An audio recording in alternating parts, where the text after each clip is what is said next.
Good morning, YouTube. This is Melody, Miss Melody 1970. I revisited my tags from a previous video, so let me try and show you real quick what I did. This one was one that I had just used the Ranger Archival Black ink and the Tim Holtz Seasonal Distress inks. And then I got a froggy idea to go back over it with melted crayon.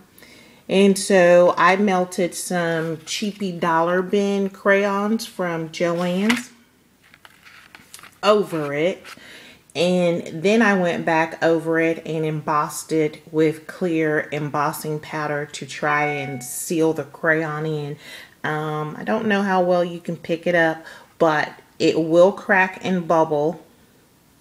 I have read that if you use more of a name brand crayon like Crayola, you get better results when you're melting. But overall, it's so weird that I think it looks cool. I'm going to keep it. I'm not going to trash it.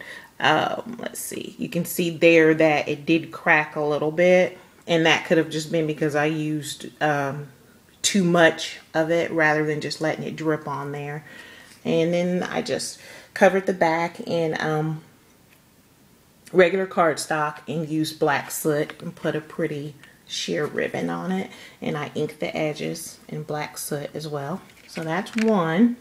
I got these crayons because of the colors. I really like the colors, but I do recommend that if you use the ones you find at Joann's, I think they have 3 or 4 color palettes, really pretty colors. However, because these are a cheaper brand of crayon, they have a lot of wax in them, so it makes your house really, really smoky. So do it outside if you do use those just for the color. I don't think there's anything wrong with them. It's just that they smoke a lot. This was my other tag, and on this one, if you watch my previous video on the tags, I had used the video where I showed you the Judykins embossing powders. Well, I took 2 different ones. I think the one here is Psychedelic, and then I think this one is Iridescent something. I can look it up if anybody's interested. Anyway, I embossed all over the card, and I think that really brings out the colors and it makes it pop. And I just covered it in cardstock and finished it off with black soot along the edges. But it's really pretty. I hope you can see that. Like this color up here is different from the color on the main part of the card. So I quite like that.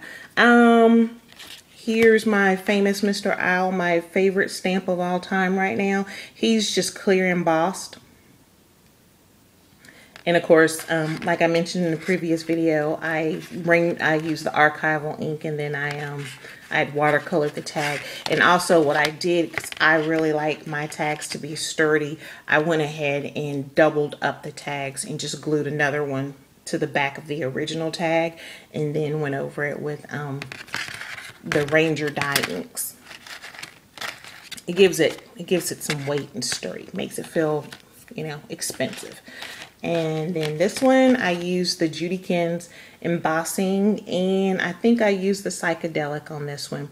So that Psychedelic will do a lot of different things depending on what color your background is. Because if you remember from my other video, the butterflies had been painted a deep kind of tealy green with Tattered Angels, and it had a much different effect. So if you want to go back and look at the difference in them, you'll see it. But I like him. I think it's really pretty.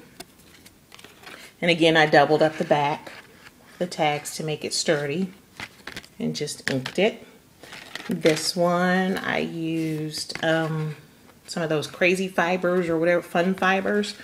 And on her, I actually went in with some Folk Art gold paint along the edges just to grunge her up and smudge her up. And I mean, she's so pretty and delicate, but I was like, I want to grunge you up. So that's what I did. And I also randomly stamped with embossing ink all over her and clear embossed her to give her some shine and some pop. And there's the back of the tag.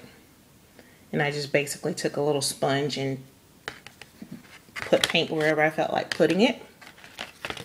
Here's a more delicate version of her, just clear embossing over the ink and the, because this one was inked and that one I believe was watercolored originally. And that gives her some shine. Pretty sheer ribbons in 2 colors. And I really like the back of this one. I love those colors. And here's Mr. Owl again. I just clear embossed him. Didn't do anything special. Doubled up his tag on the back. So that's my tags revisited. Real quick, if you remember, one of my tags didn't turn out quite the way I wanted it to, and I just did not want to waste all that ink, so I went in, excuse me, and I just punched out butterflies and shapes. If you remember the watercolor tag with the Susie Blue stamped image, it didn't turn out so well either. So I just punched out little flowers from that one. This was from an ATC that went wrong. So, you know, if you guys are making ATCs or cards or something and you mess up your background or whatever, reuse it somehow, you know, because you can always make little embellishments. This was yet another tag that went wrong. And I didn't want to waste that heavyweight watercolor paper. You can see on the edge of the other one, the stamping. So, recycle, reuse, go green, woohoo. This I will visit with you on another video when I'm finished with it. This was a recycled butterfly from a tag that went wrong, and that's melted crayon and clear embossing. And when I'm done with that other tag or project, I will show you. So thanks for visiting. I hope you like it, and y'all have a great day. Bye-bye.